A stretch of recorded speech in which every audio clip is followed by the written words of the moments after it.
you're using ChatGPT wrong.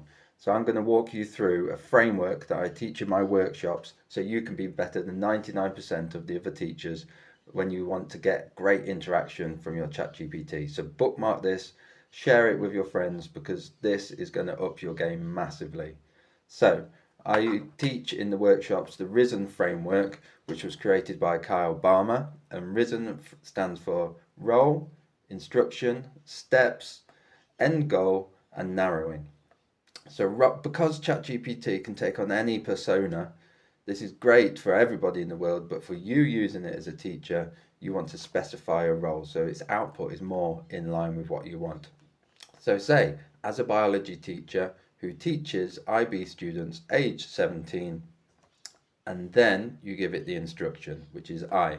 So instruction is the basic prompt task that everybody gives it straight off. But if you rely on that alone, you're going to get boring generic output.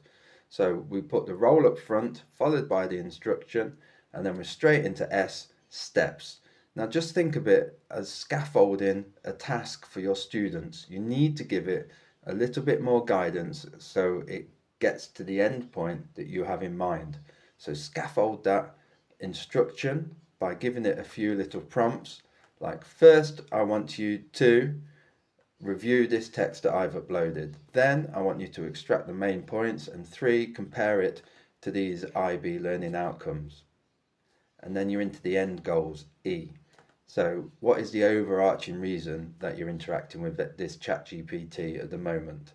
I want you to produce a 5-point test based on this, so that I can test my students' understanding of. So you're giving it the end goal. You're showing, again, you can think of it like talking to students. You're showing it a good example of what you're aiming for.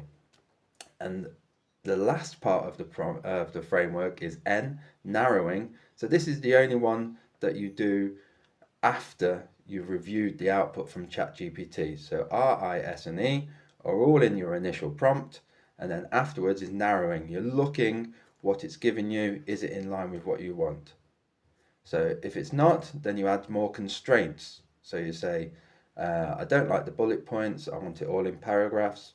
Or there should be 4 marks available for each question, not 5, for example. And then you give that afterwards. So you employ this. You don't have to use the whole framework in every interaction that you have.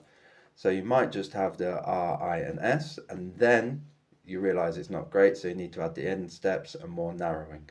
Okay, so use this in your interactions, bookmark this, share it with your friends, and follow for great ChatGPT tricks for teachers.